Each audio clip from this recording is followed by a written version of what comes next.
This SciShow video is supported by Linode. Go to linode.com/SciShow for a $100 60-day credit on a new Linode account. If we want to grow food in space, we're gonna need to start with bacteria, among other things. Because anyone can stick a plant in some dirt and hope it'll grow, but not only does space not have dirt, it also doesn't have the entire interdependent community of organisms that make that dirt productive. That means researchers who want to feed astronauts on long-term missions are thinking about everything, absolutely everything that agriculture needs to work, from why their plants might need fish to how we can digest those plants better by feeding our gut microbes. Sound simple? No, I didn't think so either. Let's look at some of these big ideas. The average human consumes just under 2 kilograms of food per day. Launching a kilogram into orbit can cost anywhere from under $5,000 to $100,000. You don't need an accountant to tell you that's not going to work for long-term missions. For that, astronauts will need food autonomy, which is the ability to produce food independently without relying on Earth. This has, to put it mildly, a lot of considerations on many scales. The first bit of good news is that just like here on Earth, well-designed food systems can help sustain life beyond just the calories they contain. They can be part of a bioregenerative life support system. These are the systems that can supply our basic needs. For example, they can make oxygen to breathe or recycle waste back into useful material, sort of like a miniature version of our own food web down here on Earth. Deciding which organisms to send as part of these systems is more complex than just picking out some seed packets. Researchers need to ask the questions like, which species reproduce easily? How much space do they take up? What's their growth rate? How do they tolerate fractional gravity or microgravity? And what resources do they need to sustain growth? Finally, there's the question of how much of it is edible and how many nights in a row you can actually stand to eat it. Let's start with options for produce. A common science fiction trope is space stations with giant forests, but we'll have to start on a smaller scale. We can't eat whole trees, so we need to think a little more agriculture-y. That doesn't mean we're going to have cornfields in space, but plants will have to be a foundational component. For example, duckweed is a tiny aquatic plant, and it's attractive in this context for several reasons. It reproduces by budding, so it'll multiply rapidly and easily. It takes up very little space as it grows, and it's a very good source of protein for a plant. We can also turn to algae. In addition to having many of the same advantages that duckweed has, a single-celled species in the genus Chlorella was the subject of a German study on board the International Space Station in 2019. This study showed that algae might be a viable alternative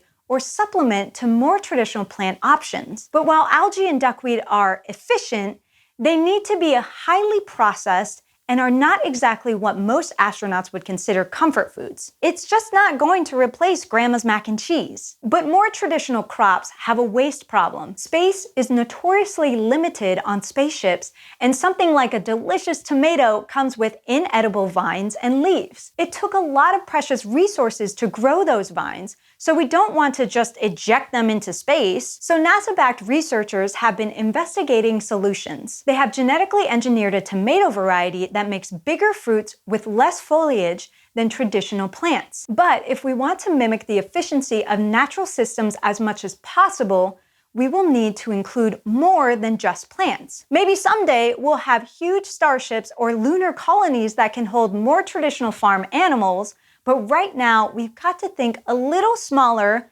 and a lot wetter. Aquaculture systems are a sustainable and space-efficient way to provide protein and fat-rich dietary requirements for spacefaring humans while making sure that resources get recycled over and over. These systems might focus on aquatic invertebrates like mollusks or shrimp, which grow quickly, use up little space, and can eat those extra plant bits we discussed earlier. And waste from aquatic animals can be used to feed algae. A French team interested in food autonomy for the European Space Agency's planned moon village looked into using sea bass and the meager fish. These species could provide nutrients essential for human brain health while their waste could be fed to algae. The whole thing loops like a satisfying TikTok. In our constructed ecosystem, we even want to consider insects. They're a great source of bioavailable fats and proteins, but even insects are not our smallest consideration. For something as crucial as food, you need to scale down even further and think about the microbiome. Microbiomes are tiny ecosystems of bacteria, fungi, single-celled eukaryotes,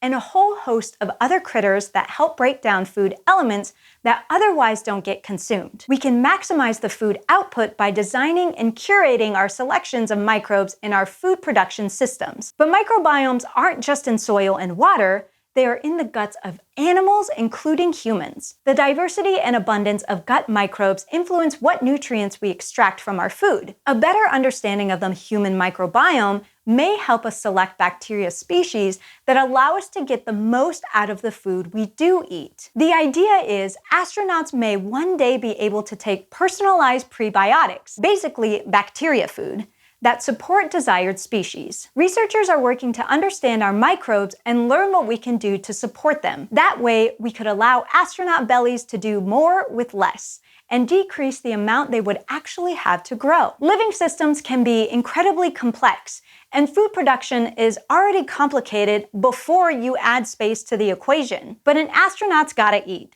So these challenges must be solved before any real long-term space exploration can occur. So if you ever wanted to don a pair of space overalls and take advantage of the most rural living possible, space farmer just might be the future career for you. Thanks for watching this SciShow video, supported by Linode. Linode is a cloud computing company from Akamai that provides storage space, databases, analytics, and more to you or your company. And if all that sounds like a foreign world to you, Linode offers 24/7 award-winning customer support, guides, and video tutorials on their YouTube channel, so even novice techies can get up to speed fast. They scale with your needs, so as you grow from novice to seasoned developer, Linode will still be there for you to depend on. With almost 2 decades of cloud computing experience, Linode is here for you and here to stay. You can try out Linode by clicking the link in the description down below or going to linode.com/scishow